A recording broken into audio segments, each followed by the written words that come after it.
चले धाम के पंथ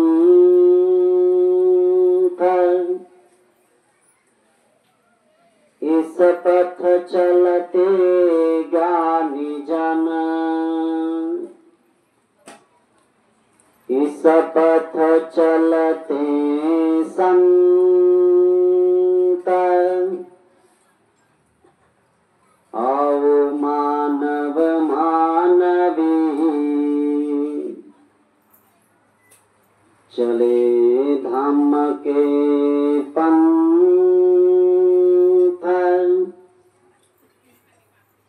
कदम कदम चलते हुए दूर जन होवे संत।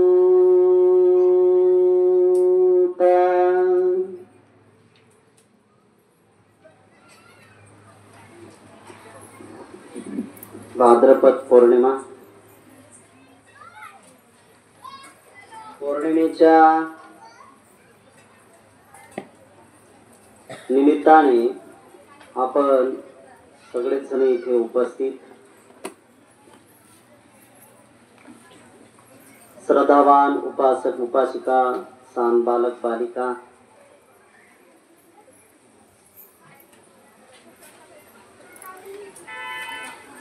आजच्या दिवशी आपण ज्यांनी ज्यांनी दान केलं आणि जे जे दान करणार आहेत तेही अत्यंत महाफलदायी दान असणार आहे.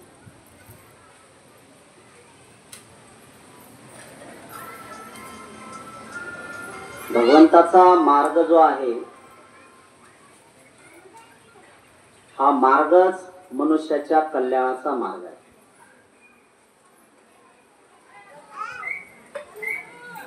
कोण काय दान देते, मी कालही ते सांगितलंय, कोण काय दान देते, किती दान देते याला अजिबात महत्व नाही.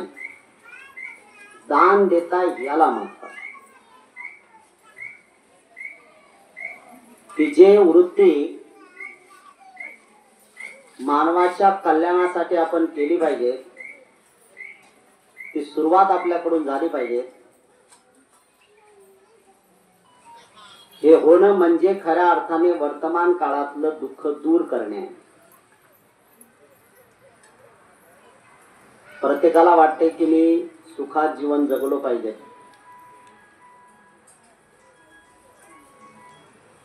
श्रद्धा ही तेवढी महत्वाची आहे.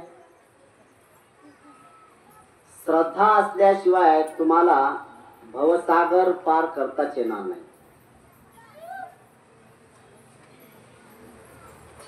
भवसागराला दुसरं नाव आहे दुःख दूर करता येणार नाही. दुःखातून जर तुम्हाला तरायचं असेल तर मी आवर्जून प्रत्येकांना प्रोत्साहित करतो की तुम्ही मोठे दानी बना.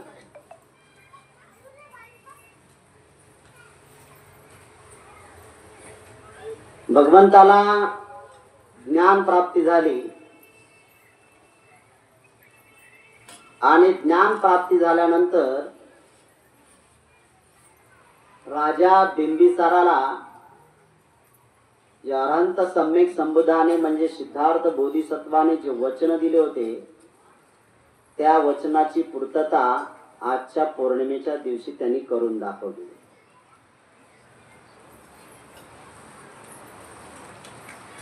एक कृतज्ञता भाव आहे. आपल्याला तसं काहीच वाटत नाही. प्रत्येकाला ही भावना झाली पाहिजे. प्रत्येकाच्या वाट्याला हे बुद्धवचन आले पाहिजे. यासाठी आपण भगवंतावर अपार श्रद्धा ठेवण्याचं काम केलं पाहिजे. ही जर सुरुवात होत असेल तर पहिली गोष्ट एक आहे की तुम्ही खरंच बुद्ध धम्म आणि संघावर श्रद्धा ठेवता की नाही याची जर प्रचिती किंवा हे जर मोजायचं असेल तर तुमच्या अंतर्गत कौटुंबिक जीवनामध्ये पती पत्नींमध्ये मेळ आहे की नाही. ज्या पती पत्नींमध्ये मेळ आहे त्याला बुद्ध वचन समजतात आणि तो दुःखातून दूर होतो. सगळ्यात महत्वाचं इथून सुरुवात होते. ज्या कौटुंबिक जीवनामध्ये दोघे पती पत्नी विराजमान आहेत, राहतात, तर दोघांनाही ती भावना वाटते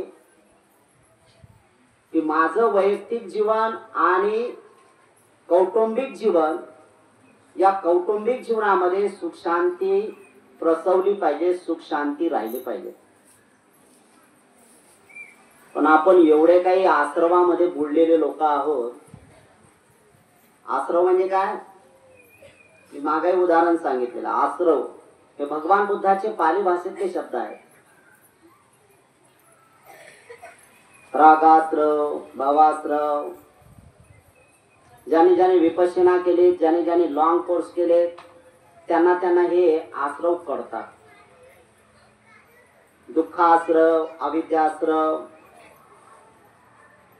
मोहाश्रव.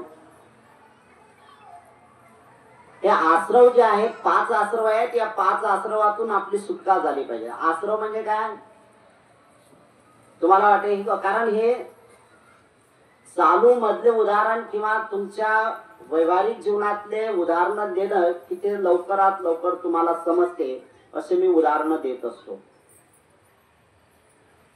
आश्रव म्हणजे जर कोणी पुरुष मंडळी पेणारे असतील आणि जे पेत असतील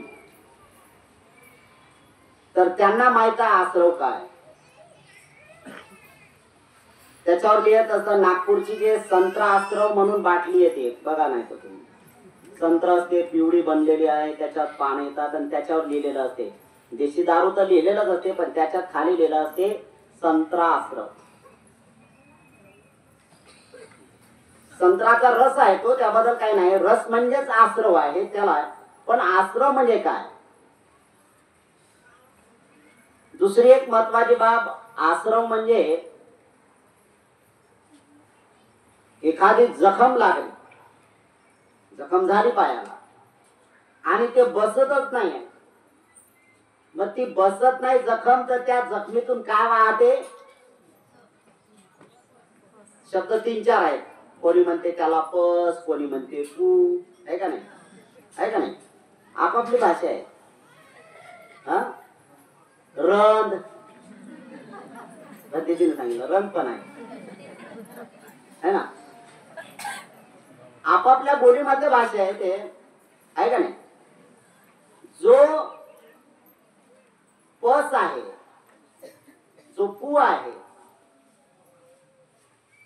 जे रक्त तुमचं अशुद्ध करण्याचं होते आणि ते पस जर वाहत असेल तर त्या पसाला आश्रव म्हणतात. पण त्या पसाच्या बाबतीत बापरे एवढी लोकांना प्रियता वाटते ना, त्या पसाच्या बाबतीत सुद्धा ते फोड जर फोडायचं म्हटलं की रडणं सुरू होते आपलं, है ना. लहान लेकराच्या बोटाला जखम लागली, पस झाला, ते हात लावतील का? नाही लावू देणार. ते पडलं बोंबललं ना, तेवढं बोंबललं नसेल, पण त्याचा पस काढायचं असलं की किती बोंबलणार. दारू पिणाऱ्या माणसाला सर्रासपणे ह्या गोष्टी कळतात की दुःख आहे, रडणं आहे, सगळं आहे, पण सोडायला मागते असं म्हणतो तो. पण त्याच्यासारखा तोच अज्ञानी आहे, त्याच्यासारखा बिचारा तोच माणूस असू शकतो की तो त्याच्यातून बाहेर निघत नाही. जाणीव तर वाटते, सगळ्यांना वाटते. ते जे आश्रव म्हणजे आश्रव घेतल्यानंतर तो त्या लोटपोट झाल्यानंतर त्याच्यात त्याला वाटले, पण तो दिवस निघून गेला किंवा ती घटका निघून गेली की त्यानंतर मग त्याला सुरुवात होते काय, अरे हे वाईट आहे. मग वाईट आहे तर राजा सोडून देणं. नाही सुटत हो, नाही सुटत म्हणजेच आश्रव. याच्यापेक्षा अधिक सोपं सांगता येत नाही मला. आणि मला असं वाटतं की एवढं सोपी तुम्हाला सगळ्यांना समजलं, बरोबर का नाही?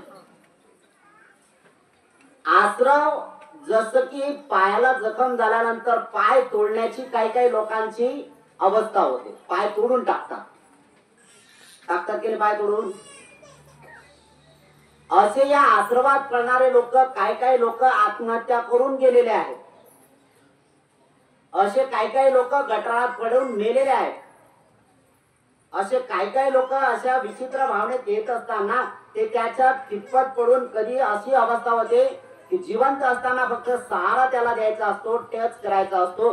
ते टचही सुद्धा सामाजिक लोक देत नाही, कारण माहित आहे की हा तो आशीर्वाद मिळाला आहे, या आशीर्वादातून त्याला बाहेर काढत नाही. त्याला जर कोणी केलं असतं तर त्याचं जीवन त्याला, कारण त्याच्यात आशीर्वाद तो बुडलेला आहे.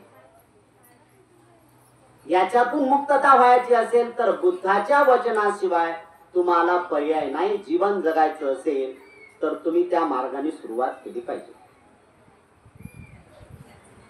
आणि बुद्ध या जाणीव गोष्टीला जाणीवपूर्वक म्हणतात की माणसाने या गोष्टीचा विचार केला पाहिजे की प्रत्येकाला कौटुंबिक जीवनामध्ये सुख शांती या दोन शब्दाची अत्यंत गरज असते आणि प्रत्येकालाच वाटते. विशेषतः नवरा बायकोला तर वाटतेच वाटते. कारण नवरा बायकोंचा वाटण्याचा एक अर्थ याच्या म्हणजे स्पष्ट आहे. बायको म्हणा की नवरा म्हणा, ज्यावेळेस दुसऱ्याच्या संसाराकडे बघतात ना तर त्या संसाराचा त्यांना हेवा वाटत असतो की हे लय चांगले आहे ना. अर्थात हे पण घरातल्या घरात गपचूपच भांडतात, नाही असं नाही आहे, होले होलेच भांडतात. घरातल्या घरात साखळी म्हणजे आतला कोंडा बंद करूनच भांडतात. त्याबद्दल काय बघणार, भांडण्याच्या पद्धती आहेत. काही लोकांना तोंड वाशाची जास्त सवय असते, बाहेर भांडतात. काही लोकांना घरातल्या घरात भांडायची सवय असते. त्यातला एक तिसरा एक म्हणजे प्रकार असा आहे भांडणाचा की फक्त नजरेनं भांडतात.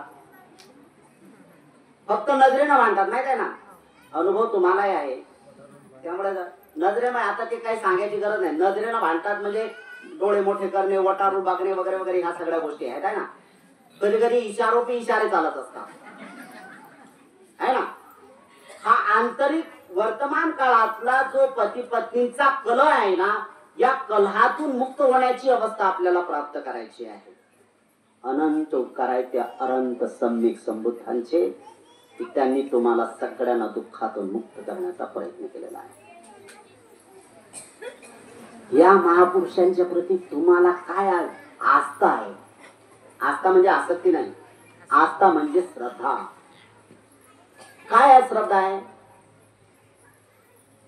इतर देवदेवतांच्या समोर गेल्यानंतर तुम्हाला घेऊन जावं लागते.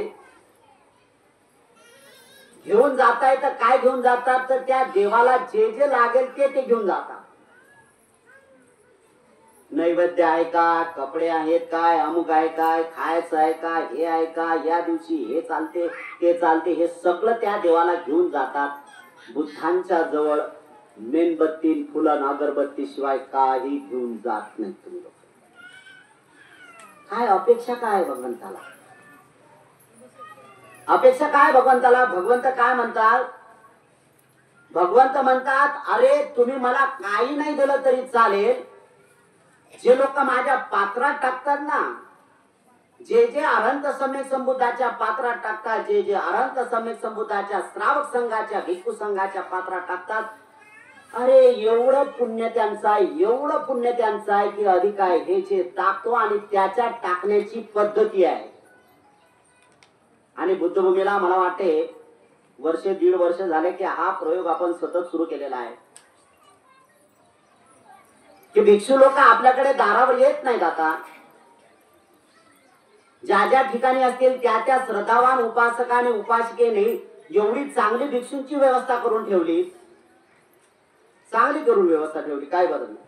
म्हणून काही भिक्षू आपल्याला दारावर किंवा आपल्या गावात आलेत ना, एक तुमची भावना सांगतो, तुम्ही जर गावात आलात, भंतीजीला गावात बोलावलं ना आणि भंतीजीनं जर चारिका करायला लागली तर तुम्ही लोक एवढे अन्नदाते आहात की तुम्ही सांगता भंतीजी चारिका करू नका, माझ्याकडे आपल्या जेवणाची व्यवस्था आहे, आग्रह करा, अनुग्रह करा आमच्यावर, कृपा करा आमच्यावर की आमच्या घरचं भोजन दान स्वीकारा.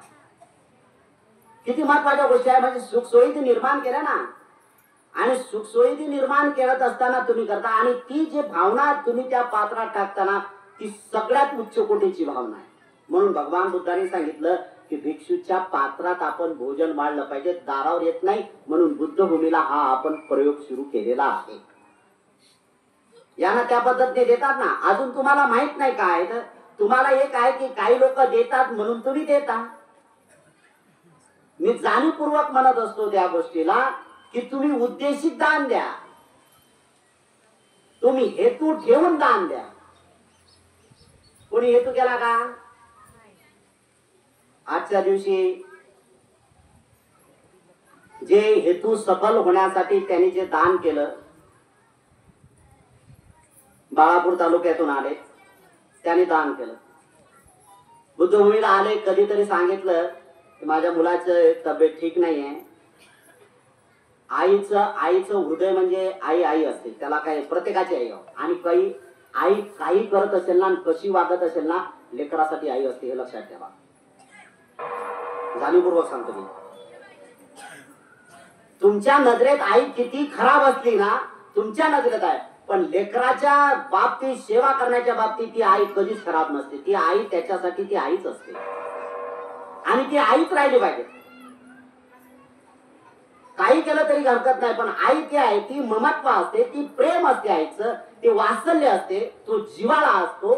कारण तिने 9 महिने 9 दिवस पोटात ठेवलेलं असतं, तिला वेदना माहित असतात, म्हणून लेकराचं ती एवढं चांगल्या प्रकारचं हे करते. एवढंच नाही तर आईचं हृदय तेवढं असते की आजारी पडल्यानंतर सेवा करते. तुला लग्न झालं बाबा, बायको आहे, लेकरं आहे, सगळ्या गोष्टी आहेत, तरी आईला वाटत असते की लेकरू जर आज आजारी पडलं ना, काय केलं. आजच्या दिवशी म्हणजे काही महिन्याच्या अगोदर एक असा प्रकार झाला की ज्याने जो दृढ संकल्प केला, दान रुपये आज जे पूर्णत्वाला अवस्था नेण्याचं काम केलं त्यांनी, तर त्या आईने आपल्या मुलाला एक किडनी दान केली आहे. तिने महत्वाचं काम केलं. कशासाठी केलं असेल हे? कशासाठी केलं असेल? लेकरू आहे ना, किती महत्वाचं, जगला पाहिजे आणि तो जगला. याच्यापेक्षा अधिक महत्वाचं आहे की ज्या वेळेस, म्हणून कबीरदासाचे शब्द मला खूप आठवतात. कबीरदास काय म्हणतात? चेले रास्ता साफ चाहे उसमें फेर हो. रस्ता तर तो त्याच्यात फेर असला तरी चालेल, पण सारखा चालला पाहिजे, व्यवस्थित चालला पाहिजे, काटकुटे नसावे त्याच्यात. दुसरी एक गोष्ट अशी आहे, सांगतात कबीरदास म्हणतात, खाना खाना अपने माँ से चाहे उसमें जहर हो. आईच्या हातचं जेवण खाल्लं पाहिजे, पण बेनशिबी लोक असे आहेत बिचारे की आईचं प्रेमत्व लावत नाही हो, ममता लाभत नाही आईची, आणि ममत्व कळत नाही आहे. या जन्मामध्ये जर आपण आलो असेल ना, तर कोणाची पण न्याय आहे? आईचीच नाही बाबा, नाही तर वर्षाला भांडण करताल, पंचायत करून टाकताल तुम्ही डायरेक्ट आईच दिलं नाव टाकून. कोणाची ऐकून होते? अरे बापाही तेवढा जबाबदार आहे, आईच नाही. माता पिता आहेत ना. फक्त एक असं काही काम झालं की आईचं सगळं सेवा दिसते किंवा आईची ममत्व डायरेक्ट लेकराच्या प्रती दिसते, बापाची दिसत नाही, आहे का नाही? आणि तुम्ही लहानपणापासून भीतीत दिली घालून, माय बापाच्या मुलाच्या डोक्यात भीतीत घालून दिले, बाप असा नाही तर काही कमी जाता, बापाला सांगेल गपरा, बापाला सांगेल, तेव्हापासून जो घाबरतो ना, मोठा होतो तो म्हणतो माझ्या बापानं काहीच केलं नाही, झालंय तरी माझ्या आईनच केलं काम. अरे बापाने केलं राजा, काही विचार कर. या दोघही उभयतांच्या पोटी जन्माला आलेलं बाळ आहे ना, ते महत्वाचं आहे. दोघांची मेहनत तेवढीच आहे, जेवढी आई सेवा करते बाळाची, तेवढेच बापही सुद्धा प्रेम करत असतो. फक्त दिसण्याचे भाग आहेत ते.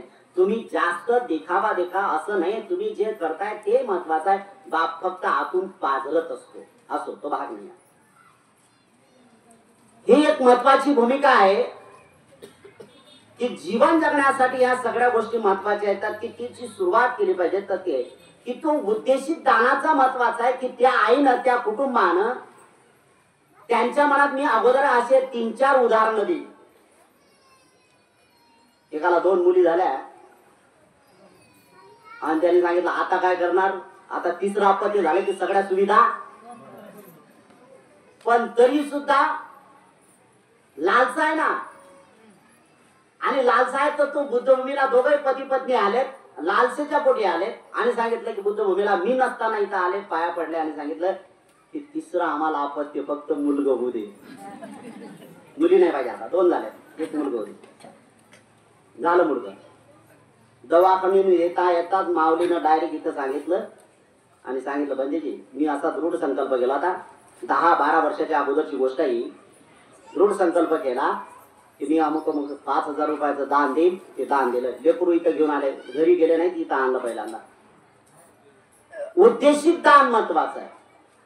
म्हणजे याचा अर्थ ज्यांना होत नाही त्यांनी असे हे करू नका, डोळ्याचे आपण म्हणजे राहिलंय बाकीचं काम, बस उद्देशित दान आहे, बस बुद्धभूमीला गेलं की झालं काम. बिलकुल हा चुकीचा प्रचार करू नका. ज्या उद्देश म्हणजे ही मनाची श्रद्धा पाहिजे. याला जोड कशाची पाहिजे माहितीये का? श्रद्धा पाहिजे. जोपर्यंत बुद्ध धम्म संघावर श्रद्धा नसेल ना तर होणे शक्य नाहीये. अशाच प्रकारचे या माऊलीने, या परिवाराने सुद्धा विचार केला की माझं लेकरू मोठं लेकरू आहे, लग्न झालेलं लेकरू आहे, माझ्या लेकराच्या किडन्या गेल्या, फेल झाला तरी सुद्धा मी द्यायला हरकत नाही, जगलं पाहिजे. आणि हे जर लेकरू जगलं तर मी इथे येऊन काहीतरी दान करेल. आणि त्यांनी ते वस्तू सुद्धा तुमच्या समोर इथं आणून दिले. दान उद्देशिक असणे तेवढं महत्वाचं आहे. मी म्हणून म्हणतो की तुम्ही पात्रात जेवण टाकताय ना, तर तुम्ही उद्देश का करत नाही, उद्देश का ठेवत नाही? उद्देश ठेवायला पाहिजेत ना. काय उद्देश ठेवायला? फक्त पोकळपणाचा उद्देश नको. मला चांगले मार्क मिळाले पाहिजेत यासाठी पात्रात जेवण टाकलं, अभ्यास अजिबात करायचा नाही. कसं होईल? शक्य नाही. जोर श्रद्धेची पाहिजे, मेहनत करावं लागेल. दोन्ही गोष्टी आहेत. मेहनत करताना तुमचं चित्त पुनीत करण्यासाठी दान धर्म महत्वाचा आहे. दान महत्वाचं आहे. दान देण्यासाठी तुमचं जे हृदय आहे ते अगदी सजग राहिलं पाहिजे. ते हृदय नेहमी करता समाधानी राहिलं पाहिजे. यासाठी तुम्हाला दान करावं लागेल. जर समाधान झालं मन, तर बाकीच्या गोष्टी शरीर रूपाने ऑटोमॅटिक सुव्यवस्थित होतात. हे आपण केलं पाहिजे. करण्याचा भाग आहे. म्हणून उद्देशिक दान सुद्धा तेवढंच महत्वाचं आहे की हा उद्देश माझा आहे, हे दान उद्देशिक माझं झालं पाहिजे, यासाठी प्रयत्न केला पाहिजे. कोण म्हणते तुम्हाला असं की बुद्धा धम्म आणि संघावर श्रद्धा ठेवल्यानंतर तुम्हाला प्राप्त होत नाही? पण आमची अवस्था अशी झालेली आहे. काय अवस्था झाली आमची? आमची अवस्था अशी झाली की पात्र खरकट आहे आणि पात्र खरकट असल्यानंतर वरून त्याच्यात टाकणार. तुम्हाला भाजीची चव कशी लागेल? पहिल्यांदा बुद्धांवर श्रद्धा ठेवायची असेल तर पात्र पहिल्यांदा म्हणजे अंतर्मन पहिल्यांदा शुद्ध करावं लागेल. आणि अंतकरण शुद्ध करायचं असेल म्हणजे आश्रवातून तुम्हाला मुक्त व्हावं लागेल. आश्रव कुठले? राग आश्रव, दुःख आश्रव, भव आश्रव, अविद्या आश्रव, मोह आश्रव, द्वेष आश्रव, हे तुम्हाला बंद करावं लागतील ना. आश्रव हे जे आश्रव तुम्ही बंद केले तर अगदी सुरुवात आहे. आणि आश्रव बंद करण्याचं काम करायला दुसरी एक महत्वाची बाब आहे. दुसरी एक महत्वाची बाब काय? महत्वाची बाब आहे दुसरी की उद्देश सबल करण्यासाठी तुम्हाला ते काम करावं लागेल. तुमची बुद्ध धम्म संघावर श्रद्धा आहे आणि अंतर्मन साफ करणं सुरू आहे. अंतर्मन साफ सुरू आहे आणि चांगला परिणाम आहे. आपण जे इतरत्र ज्या काही गोष्टी करता त्याच्यापेक्षा तुम्हाला तेवढंच महत्वाचं काम करायचं आहे की बुद्ध धम्म संघावर श्रद्धा करायची आहे. तर पहिल्यांदा बुद्धाला वाचणं तेवढं महत्वाचं. म्हणून राजा बिंबिसाराने सगळ्यात महत्वाचं काम पहिल्यांदा काय केलं की त्याने सिद्धार्थ बोधिसत्वावर अनुकंपा केली होती. बुद्धाने त्यांचा धम्मग्रंथ वाचताय ना आपण सगळीकडे, आहे की नाही चालू? ऐकत आहे की नाही? मला घरातल्या घरातच ऐकताय ना? झोपून का असेल ऐकताय की नाही? कधी कधी डोळे बंद होतात, खराटे मारता ऐकताय का नाही?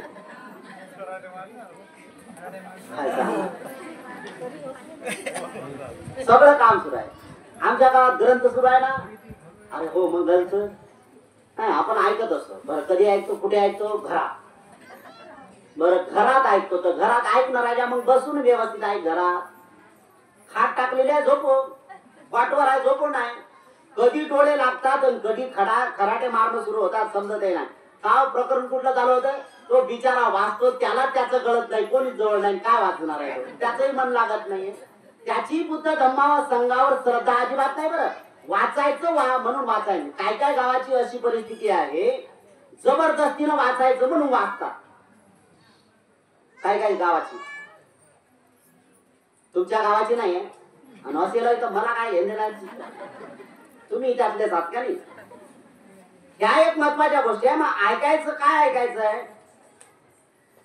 तर बुद्धांवर श्रद्धा तेवढी पाहिजे की माझं जीवन शुद्ध ठेवण्यासाठी, माझ्या जीवनातला कलह दूर करण्यासाठी, माझ्या वैयक्तिक कौटुंबिक जीवनातला कलह दूर करण्यासाठी, प्रापंचिक जीवनातला कलह दूर करण्यासाठी, पती पत्नींमध्ये जी दरी निर्माण झाली आहे, जे भिंत आलेली आहे, त्या भिंतीला तोडण्यासाठी मला बुद्ध धम्म आणि संघावर श्रद्धा करून मला माझं जीवन यापन करायचं आहे. आणि हे होताना दिसतच नाही आपल्याला. या सगळ्या गोष्टी आपण करतच नाहीये. म्हणून या सगळ्या गोष्टी करत असताना बुद्धांनी त्यांच्या धम्मग्रंथामध्ये या जाणीवपूर्वक गोष्टी बाबासाहेब आंबेडकरांनी लिहिल्या आणि सांगतात. तर सिद्धार्थ बोधिसत्वावर अनुकंपा केल्या गेली. अनुकंपा यासाठी की 29 वर्षाचं वय झालं, ग्रहत्याग केला. त्यालाच भाषेमध्ये बुद्ध संस्कृतीच्या माध्यमातून म्हणायचं असेल तर सिद्धार्थ बोधिसत्वाने अभिनिष्क्रमण केलं. काय केलं? अभिनिष्क्रमण केलं. अभिनिष्क्रमण म्हणजे काय? त्याग म्हणजे अभिनिष्क्रमण होत नाही. सिद्धार्थ बोधिसत्वाने संसाराचा त्याग केला? अजिबात नाही. सिद्धार्थ बोधिसत्वाने घर त्याग केला? अजिबात नाही. त्याने काय केलं? अभिनिष्क्रमण केलं, महाभिनिष्क्रमण केलं.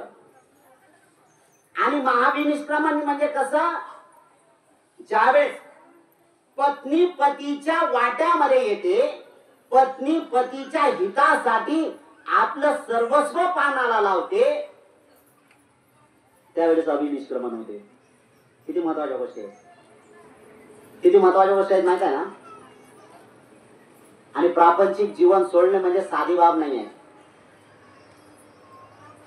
तेवढंच कठीण असेल एखादा नशाडी, एखादा पिणारा माणूस, दारू पिणारा माणूस सहजासहजी त्याची सुटत नाही. तशाच प्रकारचं प्रापंचिक जीवनातून दोघे पती पत्नीनं विरह होणे सहजासहजी बाब नाही. एक शेवट दारू पिणारा माणूस तो सत्सद विवेक बुद्धीचा विचार करेल आणि तो दारू सोडण्याचं, दारू पिण्याचं बंद करेल, सोडू शकेल. पण प्रपंच कधी सुटत नाही. त्यासाठी दोघे पती पत्नींचा समन्वय पाहिजे. आणि हा समन्वय कोणाचा होता? हा समन्वय होता यशोधरेचा होता ना. तिने काय सांगितलं? जा, मी जर त्या जागी असते तर मी तेच केलं. आता कोणाची परमिशन होते? बापाला माहित नव्हतं का? बाप आहे, मावशी आहे, सांभाळ केला.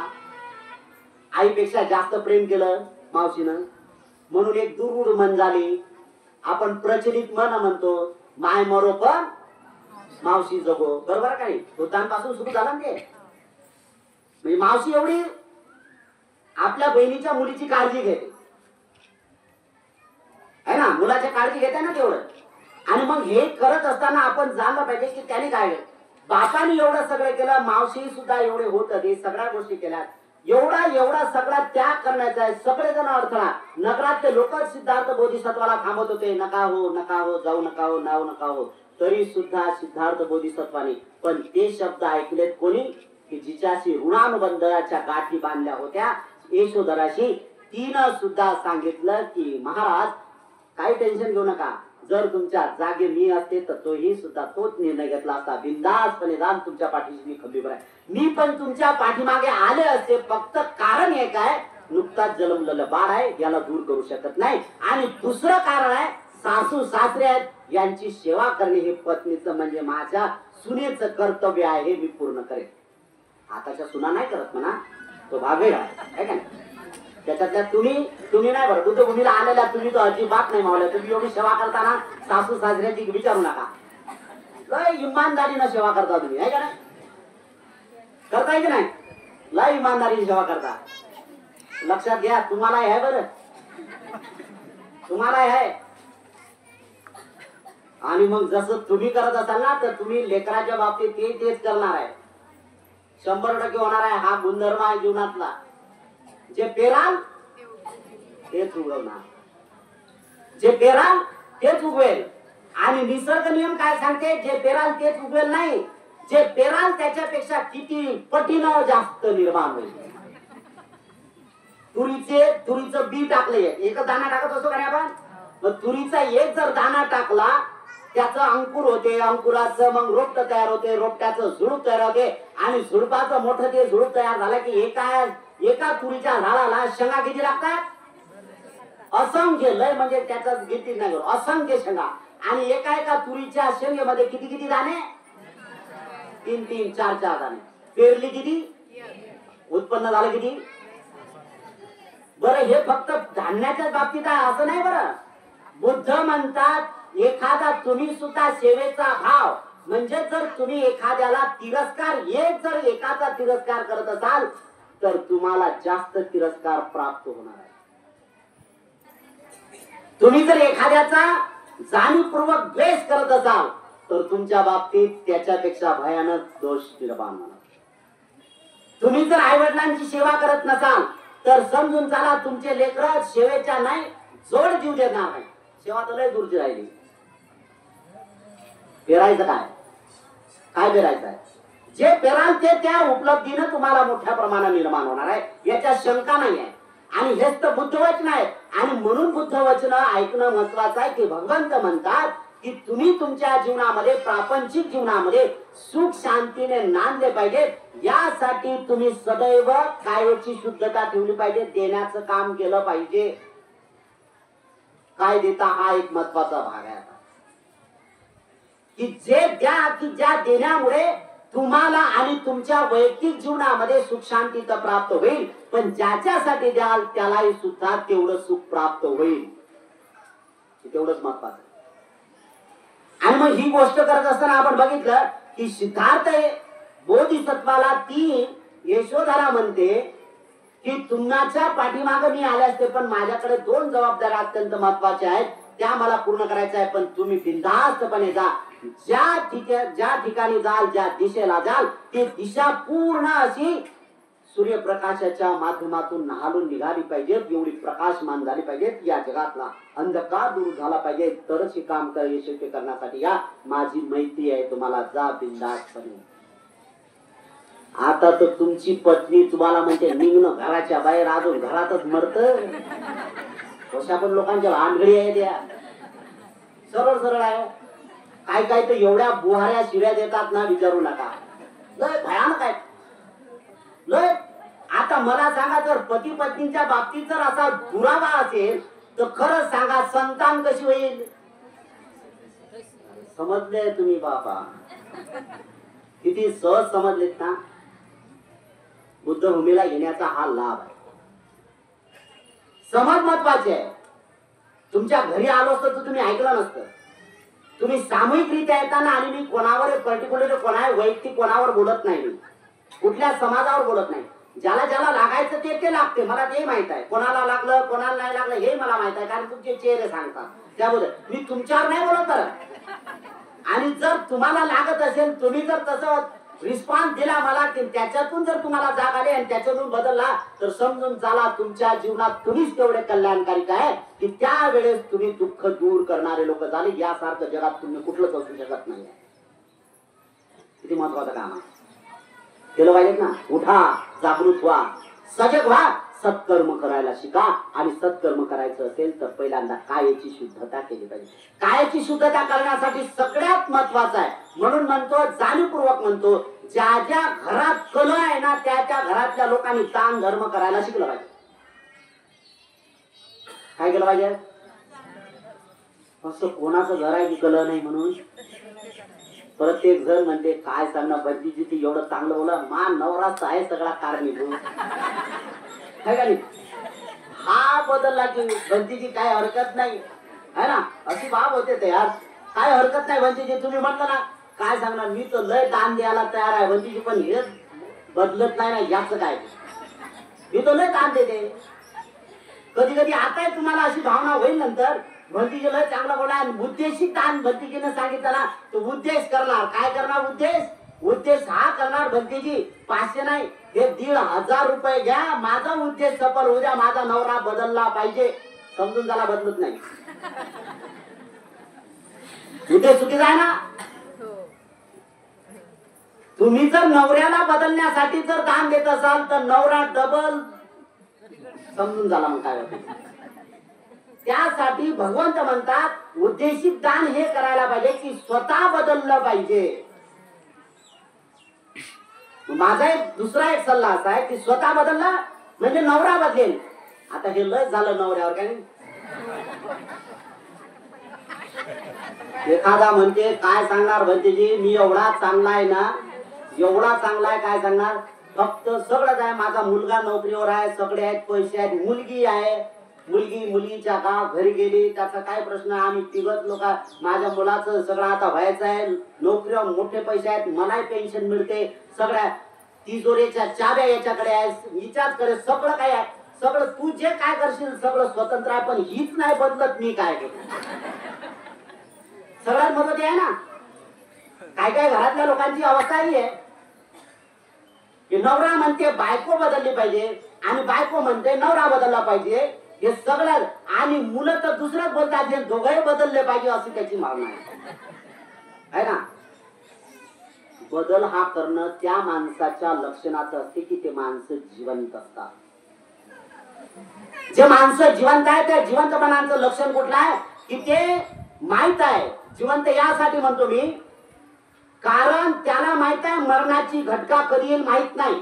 आणि मी म्हणतो जाणीवपूर्वक सांगतो तुम्हाला टेन्शन घेऊ नका एकमेकाचं, बिलकुल टेन्शन नाही घ्यायचं, बिलकुल नाही.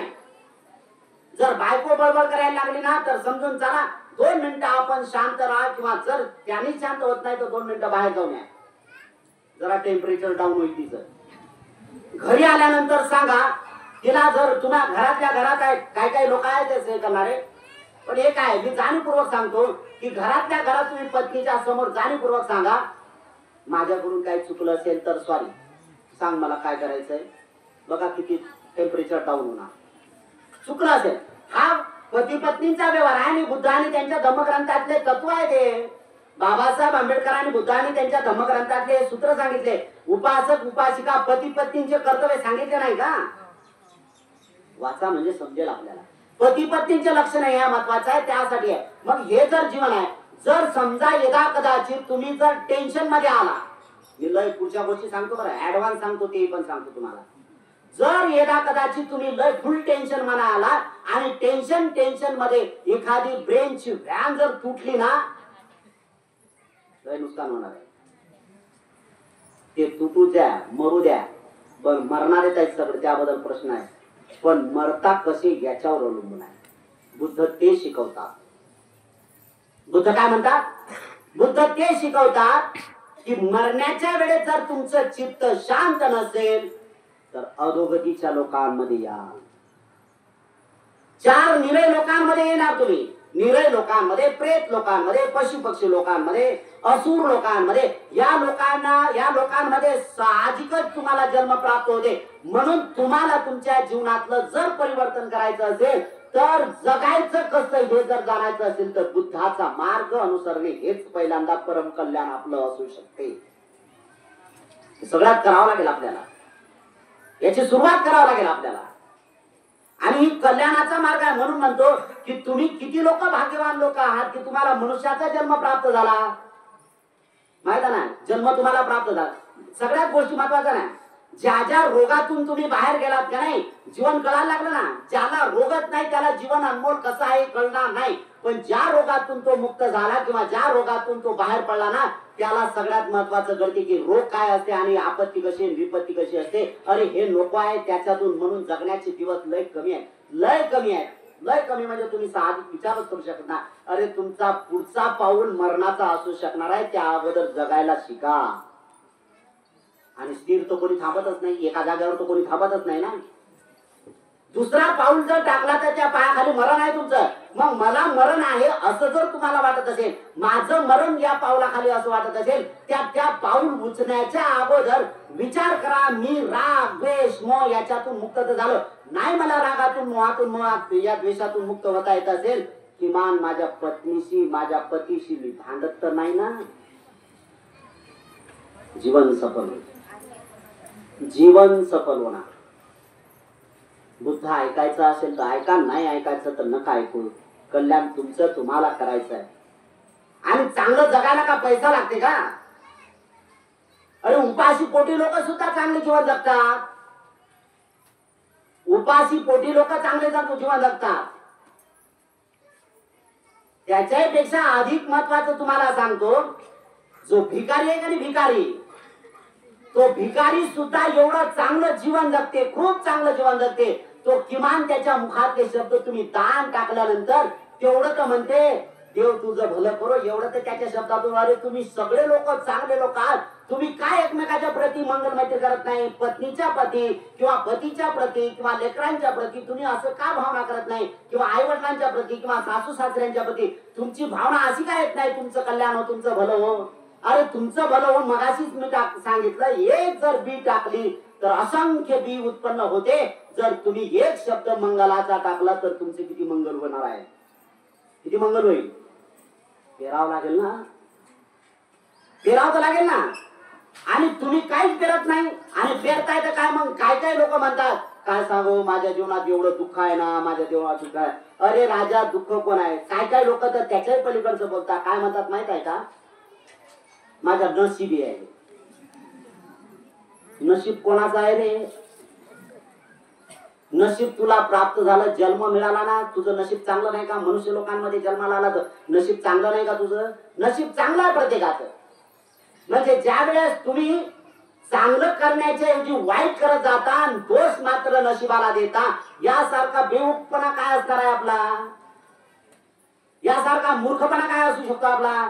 अरे आपल्याला जीवन जगायचं आहे, त्यासाठी आपल्याला प्रयत्न करावे लागतील. म्हणूनच आपल्याला शुद्ध जीवन जगायचं असेल तर बुद्ध धम्म आणि संघाशी आपण एकनिष्ठता ठेवली पाहिजेत आणि श्रद्धा अर्पित केली पाहिजेत. आणि हा विचार केला पाहिजे की माझं जीवन, दैनंदिन जीवन, माझ्या कौटुंबिक जीवनामध्ये जो काही शाब्दिक आहे, शारीरिक कला आहे, मानसिक कला आहे, हा कलह दूर व्हावा यासाठी मी दान कर्म करते. उद्देशिक दान खूप महत्वाचा आहे. अनंत सम्यक संबुद्ध घराच्या बाहेर गेलेत, महानिष्क्रमण केलं त्यांनी. आणि महानिष्क्रमण करत असताना पत्नीनं सहकार्य केलं, म्हणून दोघांच्या सल्ल्यानुसार ते काम झालं, म्हणून त्याला महानिष्क्रमण म्हणतात. गृहत्यागच नाही केला त्यांनी, सगळ्यात महत्वाचं काम केलं त्यांनी. आणि कोणासाठी केलं? जनकल्याणासाठी. सगळे जण म्हणतात आमचा धर्म आहे, आमचा धर्मत्व आहे, आम्ही बुद्धाचे आहोत, आम्ही बाबासाहेबांचे आहोत. अरे आमचा महापुरुष बुद्ध, आमचा भगवान बुद्ध आहे, आमचा बाबासाहेब महापुरुष आहे, त्यांचा थोडासा तर आमच्या जीवनात विचार करा. हे तर करा. कला तर प्रत्येकाच्या जीवनात आहे, नाही असं नाहीये. प्रत्येकाच्या जीवनात कला आहे, कोणी असो तो. आणि हा कलह मिटवण्यासाठी बुद्धाने उपदेश केलेला आहे की सगळ्यात महत्वाचा कलह दूर करायचा असेल तर तुम्हाला त्या विचाराप्रमाणे चालावं लागेल. म्हणजे तुम्हाला तुमची कायेची, वाणीची आणि मनाची शुद्धता ठेवणं हे तेवढंच महत्वाचं राहील. सुरुवात तिथून करावं लागेल. बुद्धाने हे सांगितलं आपल्याला, मन निर्मळ करा. आणि मन निर्मळ केल्यानंतर तिथून सुरुवात होईल. आणि मग ती करत असताना सुरुवात आपण कुठल्या मार्गाने करतो हा एक महत्वाचा आहे. म्हणून मी वारंवार तुम्हाला सांगतो की तुमच्या जीवनामध्ये तुम्ही जाणीवपूर्वक देण्याची सुरुवात केली पाहिजे. काय देता याला महत्व नाही आहे, देता याला महत्व आहे, दान देता याला महत्व आहे की ज्या दानामुळे माझा आहे. आणि त्याच्यात एक उद्देशित दान जर आम्ही करत असू, हेतुपूर्वक दान करत असू, तर नक्कीच त्याचे फळ चांगले भेटतात. त्यासाठी केलं पाहिजे आपण. कोण म्हणते नाही तुमच्या जीवनातला कलह दूर होत आहे? तुम्ही काहीच देत नाही हो, काहीच देत नाही. सगळं जवळच, येऊ द्या. पैसा आहे का? येऊ द्या. बरं ठीक आहे. धान्य आहे का? येऊ द्या. चला ठीक आहे, चांगली गोष्ट आहे. बरं एवढं येते, एवढं येते. काय काय लोक एवढे दरिद्री लोक असतात बिचारे, धान्याचे कोठारे बनले जातात. आतून धान्याचे गोणे आहेत, पोते आहेत, ते सडत चालले, वरून जमा करणं सुरू आहे. काय लाभ झाला रे? काय लाभ झाला? एवढे काय काय दरिद्री लोक आहेत बिचारे, किव येते अशा लोकांची. कोठारा भरलेले आहेत, चटणी भाकर खातो. काय अर्थ आहे रे त्याला? मन जाणूनच काम केलं जाते ना. मी याचा अर्थ असा म्हणत नाही की तुमच्याकडे काय नाही, चला पुरणपोळी सतत ते जेवण करत राहा, असं म्हणत नाही. ज्या जीवनामध्ये, आणि म्हणून आहे दुसरी एक महत्वाची बाब आहे की तुम्ही सदैव देण्याचा आहे. बुद्ध ते म्हणतात की तुम्ही एवढे धनी असले पाहिजे, एवढे धनी असले पाहिजे, एवढे धनी असले पाहिजे की तुम्ही कोणाच्याही समोर हात पसरला नाही पाहिजे. आम्ही तर हात पसरतो, मला अमुक द्यावं, मला तमुक द्यावं, मला तमुक द्यावं. अरे तुम्ही जे मागणारे लोक असाल तर कसं प्राप्त होईल तुम्हाला? कसं आहे? तुम्ही देण्याची वृत्ती निर्माण केली पाहिजे, त्यासाठी आपण प्रयत्न करणं गरजेचं आहे. म्हणजे धनसंचय हा प्रामाणिकपणा आहे. म्हणून मी जाणीवपूर्वक म्हणतो की तुम्ही एवढे धन कमावायला लागा, धन एवढं कमवा जेवढं कमा, पण त्याच्यातून समविभाग दान दिलं पाहिजे, याची मात्र जाणीव प्रत्येकाला असली पाहिजे. मी देतो, कशासाठी देता तुम्ही? तर मी दान देताय यासाठी की माझ्या जीवनातलं दुःख कमी व्हावं. प्रत्येक जण दुःखी आहे नाही असं नाही, प्रत्येक जण दुःखी आहे. म्हणून माझ्या जन्मातलं माझ्या जीवनातलं दुःख दूर करायचं असेल तर काय केलं पाहिजे? देण्याला शिकलं पाहिजे. आम्ही मी काहीतरी देतो, आणि तोच एक उद्देश होता की सिद्धार्थ बोधिसत्वानं आपलं जीवन समर्पित केलं लोक कल्याणासाठी. आणि तिथून सुरुवात केत असताना ज्यावेळेस आपल्या चुलत भावाकडून महानामांकडून त्यांनी खापरेचं पात्र घेतलं आणि लाल रंगाचे कपडे घेतले, काशाय वस्त्र घेतले आणि हनुमान नदी पार करून गेले. अभ्यास केला त्यांनी सगळ्यात मोठा. आलार काला मुद्दक रामपुत्र अजित केश कंबल सगळेचे सगळे साचे साय पंथ त्यांच्याकडे येऊन बसले, त्यांना बदलून टाकलं. आणि ती एक महत्वाची बाब आहे की त्यावेळेस ज्यावेळेस राजगृहामध्ये गेले त्यावेळेस त्यांच्या समवयाचा असणारा नरेश बिंबिसार राजा आला. त्यांनी पाहिलं, अरे बापरे एवढा सुंदर, एवढं देखणं रूप. बाबासाहेब आंबेडकरांनी बुद्धांनी त्यांच्या धर्मग्रंथामध्ये वर्णन केलं, खास वर्णन केलं. सिद्धार्थ बोधिसत्वाचं 32 लक्षणयुक्त रूप आहे ना. महिला तर भाळत होत्या हो त्यांच्यावर, महिला भाळत होत्या. म्हणजे सिद्धार्थ बोधिसत्व दिसलेत ना, दिसले तर एवढी त्यांच्यात कामुकता दाटून येत होती महिलांमध्ये, हे तर झालं. अरे पण पुरुषांच्या प्रती तीच भावना होत होती. एवढं सुंदर रूप होतं सिद्धार्थ बोधिसत्वाचं. 32 लक्षण महापुरुष आहेत नाही, पुरुष लोक सुद्धा भगवंतावर भाळत होते. एवढं देखणं रूप आहे, कोणालाही प्राप्त होत नाही. बुद्धाने याचं गमक सांगितलं, बुद्धाने याचं गमक सांगितलं. आणि याचे प्रश्न, अनेक प्रश्न आनंदाने भगवंताला विचारले की भगवान हे अशी अशी परिस्थिती आहे, असं असं का होते? विशाखाने सुद्धा विचारलं, विशाखेने विचारलं भगवान की काय काय महिला एवढ्या सुंदर असतात याला कारण काय, आणि काय काय एवढ्या कुरूप असतात की याला कारण काय? भगवंत म्हणतात याचा कर्माचा भाग आहे, हा कर्माचा भाग आहे. म्हणून पहिल्यांदा काय केलं पाहिजे?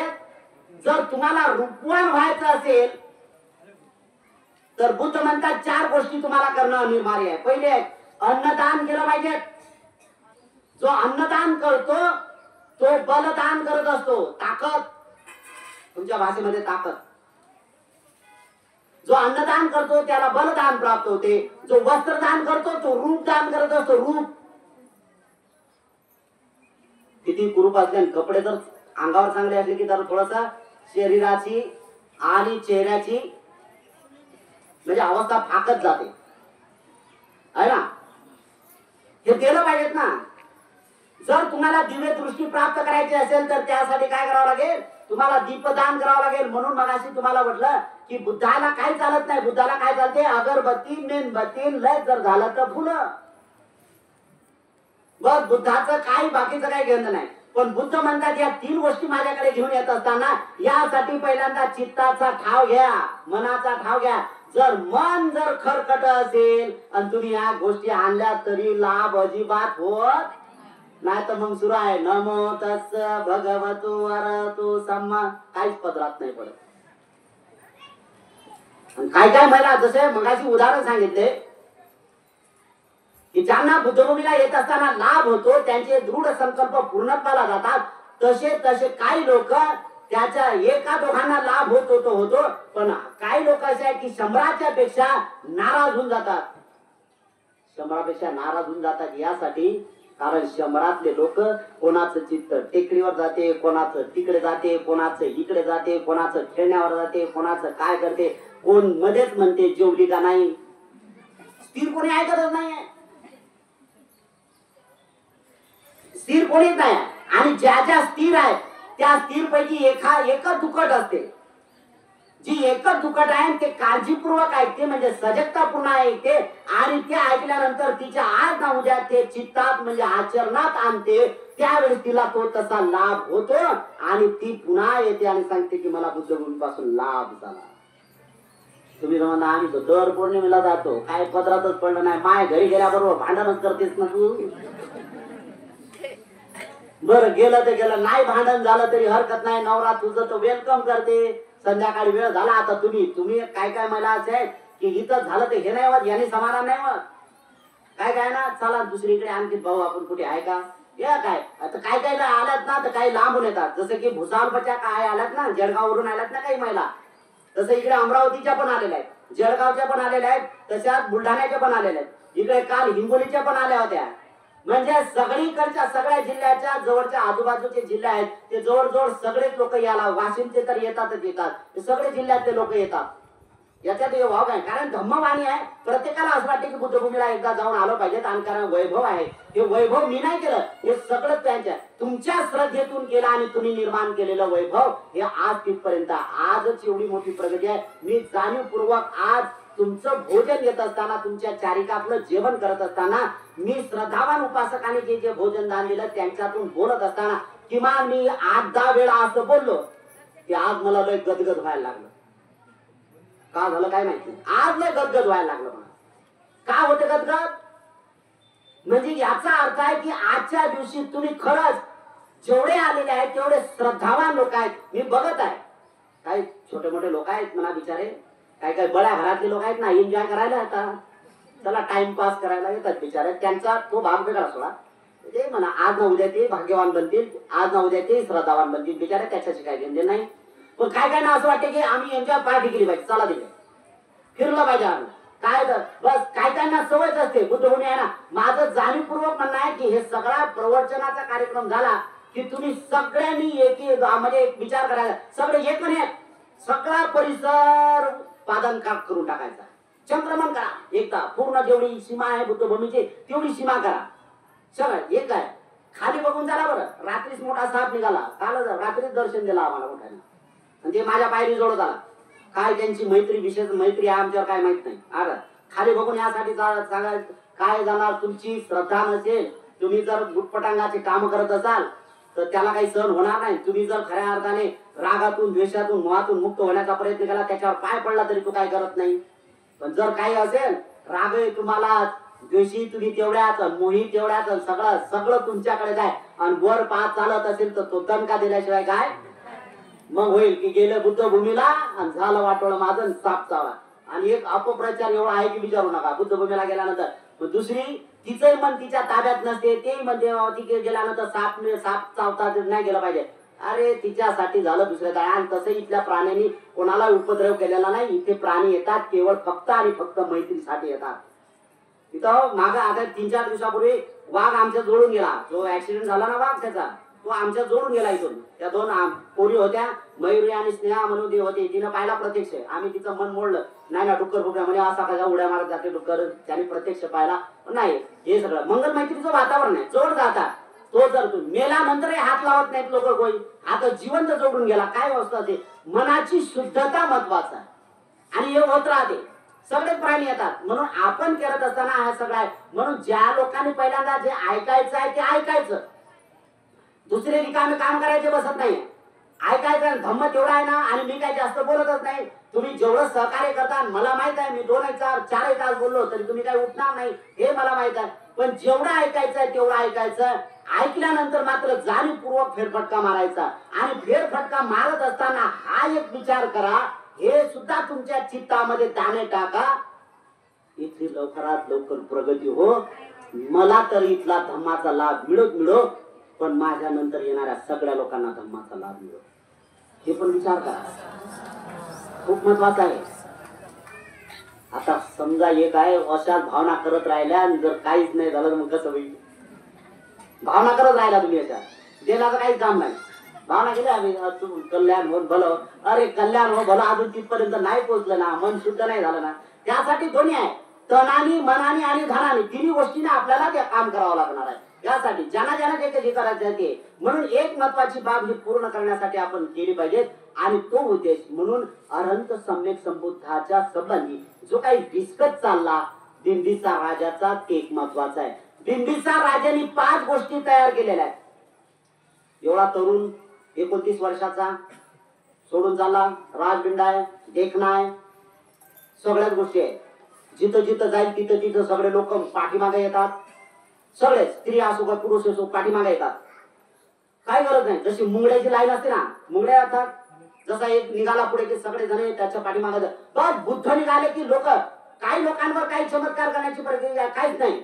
ऑटोमॅटिक लोक भगवंताच्या पाठीमागे चालायला लागले. भगवंता जे जे पाठीमागे चालले ते ते त्या त्या अवस्थाला प्राप्त झाले. अरे कल्याणी कल्याणाचा मार्ग सुरू झाला त्यांचा. तेच कल्याण, तेच कल्याण. लोक जीवन मुक्त झालेले. आपण तर दररोज ऐकतो असं म्हणतो आपण. मी तर रोज ऐकते बुद्ध आणि त्यांचा धम्म करा, जराही बदल नाही. अरे नाही शरीरामध्ये बदल तर वाणीत तर बदल कर. स्पष्ट लिहिलं ना मुसावादा. हे सगळं माहित आहे तरी वाणीत बदल केला पाहिजे. किमान दुसऱ्यासाठी नाही, तुमच्या लेकराला तरी नकाना शिव्या घालू. उठवायचं असली की लेकराला शिव्या घालू. उठणं रे, काय शिव्या तुमच्या स्टँडर्ड आहेत. असं वाटतं की तुम्ही अमेरिकेमध्ये शिकून आलात का काय. एवढ्या चांगल्या चांगल्या. आता मला सांगा, तुम्ही जर तुमच्या लेकरांना शिव्या जर देत असाल, बाकीच्या तर लयच विचार आहे. अरे निदान त्या लेकराच्या संबंधित तुम्हाला चांगलं बनवा. घरातलं वातावरण, कारण 24 तास तो घरात असेल ना. मग जर तो लेकरू आपलं लेकरू आहे, त्या लेकराला बोलत असताना आपण जर शिव्या देऊन जर बोलत असेल तर नाही परिणाम होत. नाही नवऱ्याला तुम्ही शिव्या देत पण मनातून कटू तर बोलता ना, परिणाम काय होईल. कोणी दुःख करत नाही. काही नशिबाला जोर देत बसू नका. तुम्हीच दुःख करणारे आहात आणि तुम्हाला दुःख भोगावं लागते. या दुःखातून मुक्त व्हायचं असेल तर द्यायला शिकलं पाहिजे. जे जे व्यक्ती देतात समजाला कल्याणाचा मार्ग सुरू झाला आणि ती सुरुवात आपल्याला करायची आहे. या माध्यमातून आहे. सिद्धार्थ बोधिसत्वाशी चर्चा झाल्या आणि सांगितलं, अरे सिद्धार्था काय पाहिजे तुला. अरे हे नको, कशासाठी संन्यास घेतला रे. अरे संन्यास घेत असता तो कोण घेते संन्यास, रिटायर झाल्यानंतर तो आश्रम सुरू होतो आहे का नाही. संन्यासा आश्रम कधी घ्यावा लागतो, रिटायर. सगळं भोगवून बसायचं. आता घरात ना बायको व्यवस्थित बघत आणि राहायला सुनीचा तर प्रश्न राहिला. सुनी तर मग सून तर सून आहे ते तर डायरेक्ट होते. या लेकराला घ्या, या नाताला घ्या, जा तिकडे भेटायला. डॉक्टर झाल्यानंतरच या. तोपर्यंत हे दोघे जेवून बसतात. जेवून म्हटल्यानंतर तो म्हणलं माझं जेवण. आता तुम्हाला काय शोधायला बाहेर येऊ. तुम्ही लेकरू घेऊन गेला होता, आता झाला. लेकरू घेतलं की ते ताट घ्या, ते जेवण बसा, चालू सुरू करा. आज अशी तर व्यवहार आहेत आमचे, आहे का नाही. आणि ह्या सगळ्या गोष्टी आपल्याला त्याच्यातून दूर करायचं आहे. मग हे करत असताना आपण काय केलं पाहिजे तर जाणीवपूर्वक या गोष्टीकडे लक्ष केंद्रित केलं पाहिजे. सिद्धार्थ बोधिसत्वानी या जीवनातल्या सगळ्या दुःखाच्या गोष्टी जाणल्यात आणि त्याच्यातून मुक्त करण्यासाठी तुम्हा आम्हा सगळ्यांवर अनंत उपकार केले. त्या भगवंताच्या चरणी आपण लीन झालो पाहिजेत आणि माझ्या जीवनात धम्म उतरला की नाही याच्यासाठी मी प्रयत्न केला पाहिजे. 5 गोष्टीचा केला सांगितलं आणि त्यांनी दृढ संकल्प केले. सिद्धार्थ बोधिसत्वाने काय दृढ संकल्प केले. बिंबिसार राजा काय म्हणतो माहित आहे. बिंबिसार राजा म्हणतो, अरे तुला काय कमी आहे वाटते का, माझं अर्ध राज्य घे पण संन्यास भोगू नको. तुझं काय भाई संन्यासच आहे. अरे तुझं तर आता तर सध्या भोग अवस्था प्राप्त करायची. अरे खाय पिया मजा कर राजा, आता हे करू नका. सगळ्या समजावलं, माझं राज्य घे, हे कर ते कर. नाही, त्यावेळेस भगवान बुद्ध म्हणजे सिद्धार्थ बोधिसत्व राजा बिंबिसाराला म्हणतात, मित्रा तू माझ्यासारखी अनुकंपा केली, माझ्यासाठी अनुकंपा केली, मित्रत्वाची भूमिका तू स्पष्ट केली, याबद्दल माझं हृदय खूप प्रसन्न आहे. पण लक्षात घे, एक शेवट सूर्य उगवण्याची दिशा बदलेल पण सिद्धार्थ बोधिसत्वाने घेतलेला जो वसा आहे तो अजिबात ढळू देणार नाही. नदीचा प्रवाह बदलेल पण सिद्धार्थ बोधिसत्वाने केलेला दृढ संकल्प कधीही बदलू देणार नाही. हे डोंगर दऱ्या आहेत ना, हे सगळे सपाट होतील पण सिद्धार्थ बोधिसत्वाने केलेला सम्यक संकल्प कधी तळीत जाऊ देणार नाही. या तिन्ही गोष्टी महत्वाच्या आहेत. सूर्य बदलेल, नदीचा प्रवाह बदलेल आणि जमीन सपाट होईल, डोंगर दऱ्या सगळ्या सपाट होईल पण मी बदलणार नाही. हे एवढे अनमोल शब्द आहेत. त्या बिंबिसार राजाच्या कानावर पोहोचले. ते काय करायचंय, अरे अग्नी समान पोहोचले ते. कानामध्ये भणभणल्यासारखं झालं. काय ऐकल्यानंतर जशी माणसाला तरतरी येते. दुसरं एक उदाहरण सांगायचं झाल्यानंतर, जसा माणूस लटलटी कापत असतो आणि त्याच्यानंतर त्याला लटलटी दूर केल्याने त्याने शरीराला वळवून पाडलं. लटलटी कामावून सुटल्याबरोबर जर त्याने एक पॅक मारला तर त्याची लटलटी बंद होते, है ना. तशाच प्रकारचे कानावर भगवंताचे शब्द कानावर राजा बिंबिसाराच्या बरोबर हा पायाखालची जमीन सरकली. अरे काय बोलताय. आणि त्याच वेळेस सांगितले की हा सम्यक संबुद्ध होईल. एवढी दृढ विश्वता त्या शब्दात होती. विश्वसता पूर्ण झालं. पण त्याने सांगितलं बघ जाय तू बुद्ध होणार नक्की आहे, पण मला पहिल्यांदा 5 वचन दे. पहिल्यांदा 5 वचन दे. आणि पहिल्यांदा 5 वचन दिल्यानंतर ते वचन काय तर त्यांनी पहिल्यांदा सांगितलं बुद्ध झाल्याबरोबर तुला बोधी ज्ञान प्राप्त झाल्याबरोबर माझ्या नगरात आला पाहिजे, मला धर्म शिकवला पाहिजे. किती महत्वाच्या गोष्टी आहेत. मला दीक्षांतरित केलं पाहिजे. आजच्या दिवशी राजा बिंबिसाराला भगवान बुद्धाने दीक्षांतरित केलं. ज्यावेळेस बुद्धत्व प्राप्त झालं त्यानंतर आल्यानंतर 5 अनुग्रह त्यांच्यावर केलेले आहेत.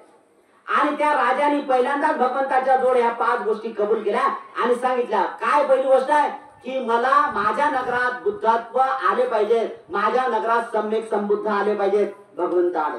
दुसरी त्याने प्रतिज्ञा केली होती की मला भगवान बुद्धाचं दर्शन झालं पाहिजे. हा तर एक महत्वाचा भाग आहे.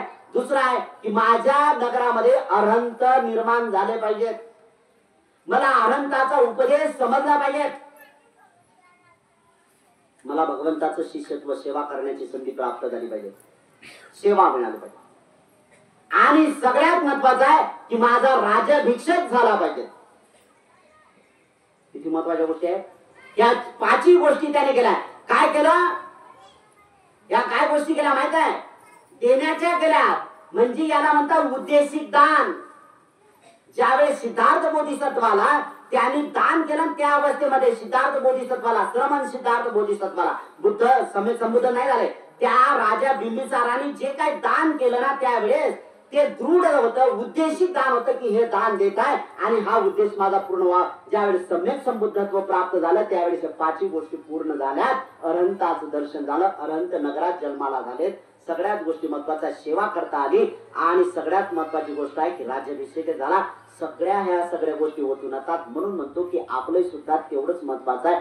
आपण जीवनामध्ये ह्या सगळ्या गोष्टी जाणून घ्या की प्रत्येक माणूस आपण वैयक्तिक दुःखातून दूर झालं पाहिजे. यासाठी प्रत्येकाने आणि प्रत्येकाने दृढ संकल्प करायला शिकलं पाहिजे. तरच वर्षवासाचं महत्व आपल्याला अधिक स्पष्ट होईल. तुम्ही निश्चित करा. आणि मग पहिल्यांदा काय करायचं असेल तर मी जाणीवपूर्वक माझ्या जर शब्दाला तुम्ही होकार देत असाल तर मी चांगलंच म्हणेल, नाही असं नाही आहे.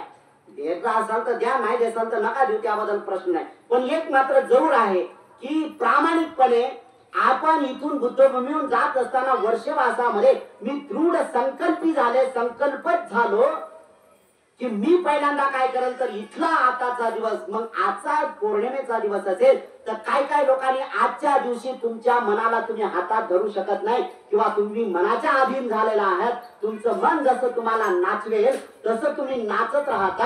हे जर त्याला थांबवायचं असेल तर आज सम्यक संबंधाचा दृढ संकल्प सोडणं गरजेचं आहे. विहाराच्या समोर, भगवंताच्या आस्तीच्या समोर, धातूच्या समोर, भगवंताच्या प्रतिमा समोर आपण दृढ संकल्पी झालं पाहिजे की आजच्या दिवशी मी काय त्यागलं पाहिजे. सगळ्यात महत्वाचं तुमच्या जीवनात लाईट आहे का. मी जर म्हणत असेल तर आपण दुजारा द्यायला महत्वाचा राहील.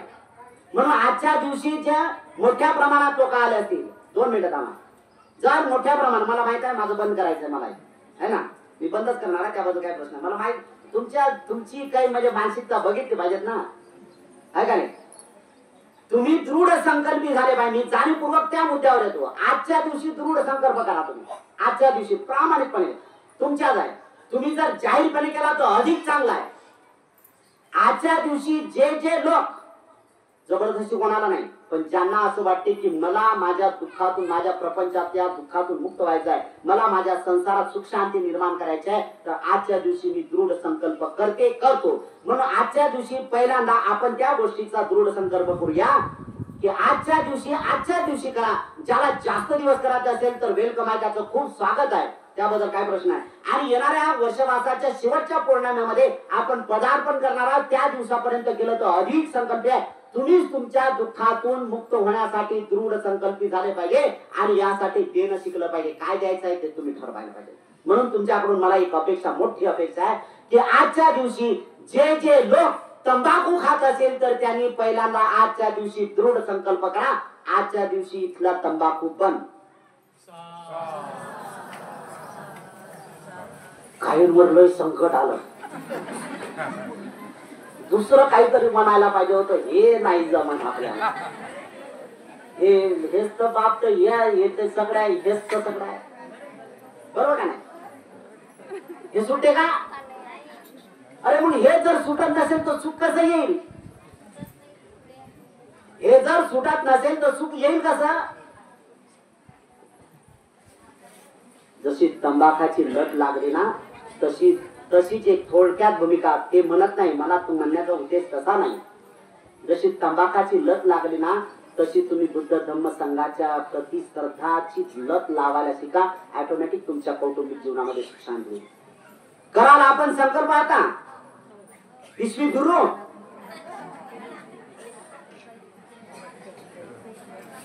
किती कठीण आहे ना, किती कठीण आहे. म्हणून भगवान बुद्ध म्हणतात दुर्लभ हो. आणि बुद्ध आणि त्यांच्या धम्मग्रंथ हे वाचत असताना पुन्हा एका गोष्टीकडे लक्ष तुमचं केंद्रित करतो एका गोष्टीकडे. सगळ्यांचे आता मला वाटते 250 पानाच्या पेक्षा जास्त पानं वाचत गेलेले. त्यापैकी तुम्हाला जाणीवपूर्वक सांगतो की सिद्धार्थ बोधिसत्वाला सम्यक संबुद्धी प्राप्त झाली. काय झाली? सम्यक संबुद्धी प्राप्त झाली. आणि सम्यक संबुद्धी प्राप्त होत असताना त्यांच्या समोर ब्रह्मा सहस्पती येऊन उभा राहिला. ऐकलं सगळ्यांनी? ऐका नाही? त्यांनी याचना केली, अरे तुम्हाला एवढा ज्ञान प्राप्त झालं, लोकांना वाटा. त्याच्यानंतर दुसरं पान जे आहे ना, त्या दुसऱ्या पानात बुद्धाने सांगितलं. काय सांगितलं? जाणीवपूर्वक सांगतो. काय सांगितलं? बुद्ध म्हणतात मला जे प्राप्त झालं ते लोकांना पचली पडेल हे शक्य नाही. बरोबर का नाही? जर यदा कदाचित पचली पडलं तरी ते आचरणात आणणार नाही. बरोबर आहे ना? कमी चुकीचं बोलत आहे त्यातलं.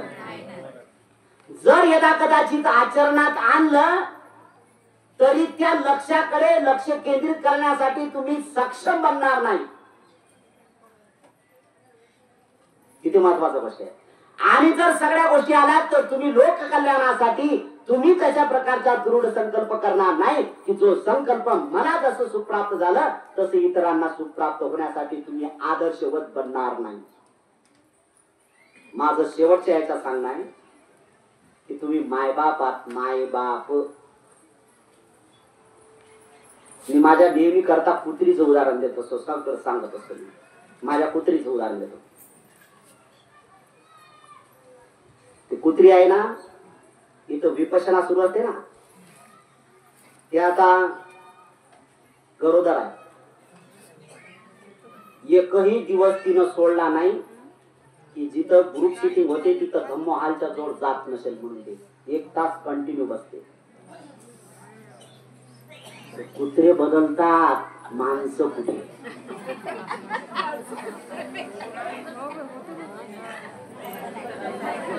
हे काय साधं सांगत नाही.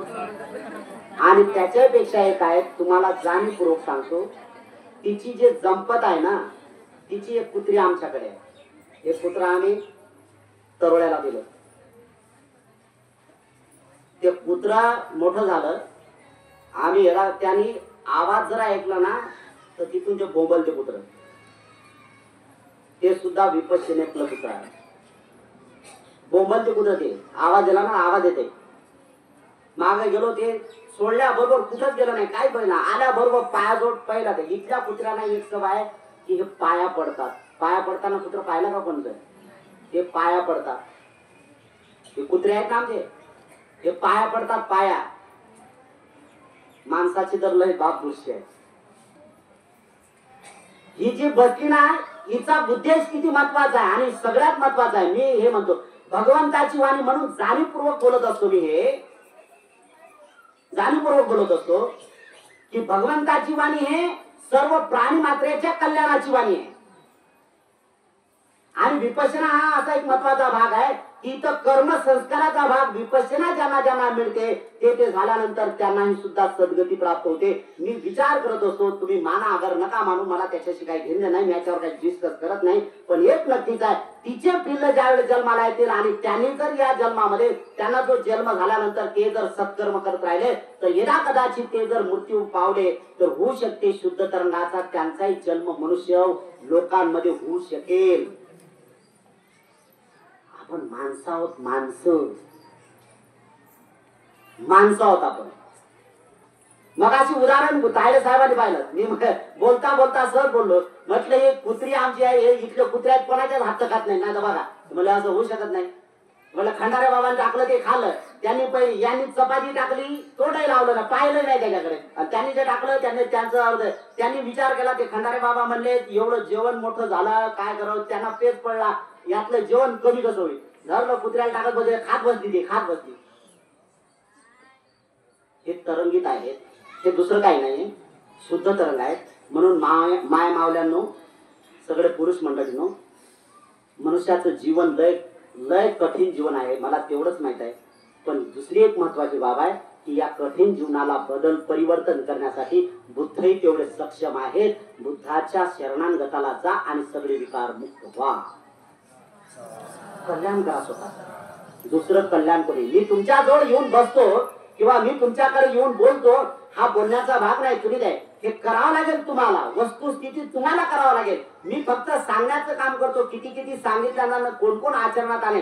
म्हणून मगाशी म्हटलं की आजच्या दृढ संकल्पाच्या जसा राजा बिंबिसाराने संकल्प सोडला, त्या 5 गोष्टी पूर्णत्वाला झाल्या. मी जाणीवपूर्वक म्हणतो की तुम्ही सुद्धा तुमच्या मनात बोला किंवा जाहीरपणे म्हणा, मी आज दृढ संकल्प करते, माझ्यातला हा दुर्विकार मी इथं त्यागते आणि मला या गुणाची लाभ हो, या गुणाचा मला लाभ हो आणि हे मला प्राप्त हो. हा दृढ संकल्प योजना कसं वागायला करा, त्याला जोड म्हणून तुम्ही द्या. त्याला जोड द्या तुम्ही सत्कर्माची, म्हणजे दान कर्माची दान द्या आणि दृढ संकल्पी पूर्णाला अवस्थाला जा. संपूर्ण लोक या ठिकाणी तुम्ही आलात त्याबद्दल तुमच्या प्रती आणि तुमच्या कुटुंबियाच्या प्रती मंगल कामना करतो. तुम्ही संपूर्ण लोक दुःखातून मुक्त होण्यासाठीच आहेत. ती मैत्री माझी सदैव तुमच्या प्रती आहे. तुम्ही सुखातच आपलं जीवन पूर्ण करावं आणि मरण तुम्हाला जर आलं तर सुखातच मरण येऊ द्या. व्याकुळ होऊन मरू नका, कारण सद्गतीचं प्राप्त आपल्याला करायचं आहे. त्यासाठी कायच कर्म दुरुस्त. तुमच्यासाठी अकोला जिल्ह्याच्या वासिया लोकांसाठी हे सगळ्यात महत्वाची उपलब्धी झालेली आहे. संधी प्राप्त झाली की प्रत्येकाने यावं आणि आपलं दान कर्म करावं. आणि इथून येणारा तुम्हीच नाही तर या दान कर्मावरून अनेक लोकांना तो लाभ मिळावा, हे या ठिकाणी आम्ही जाणीवपूर्वक मंगल मैत्री करतो. आणि या मंगल मैत्रीचा आपल्याला सगळ्यांना हो, ही सदैव आपल्या प्रती मेत्ता भावना आहे. आपण आलात त्याबद्दल तुमच्या प्रती, तुमच्या कुटुंबियाच्या प्रती मंगल कामना. जे जे लोक धम्म श्रवण करतात बिचारे, त्यांच्या प्रती तर मंगल कामना आहेत. ज्या लोकांनी वाणी ऐकली नाहीत, इतरत्र फिरत बसले, त्यांच्याही प्रती आहेत. कारण बुद्धभूमीला आलेत, चरण स्पर्श लागले त्यांच्या बुद्धभूमीला. ही पावन भूमी, इथं आलात तुम्ही, चरण इथं टाकले, तुमचे पावलं टाकले, त्याच वेळेस तुमचं कल्याणही सुद्धा झालं. म्हणून या भूमीमध्ये जे जे लोक येतात ते सगळे दुःखातून मुक्त होत, आपल्या इच्छा प्रतीक्षा पूर्ण होत, आपलं सगळं दुःख दूर होत, आपण सगळे दृढ संकल्पी होत, आपलं सगळ्यांचं खूप मंगल हो, खूप कल्याण हो, खूप सुखी हो, सर्वांचं खूप भलं हो, भलं हो, भलं हो. हा बोर्ड लागलेला आहे इथे, विपश्यनेचा आहे. येत्या 25 तारखेला पुरुषांचं शिबिर आहे. सगळ्यांची व्यवस्था, विशेष म्हणजे आजची हे पौर्णिमा आहे. तुम्ही किती ज्या ज्या लोकांनी दान केलेलं आहे ना, ते सत्पात्री दान झालेलं आहे. सत्पात्री म्हणजे सत्कर्माचं जे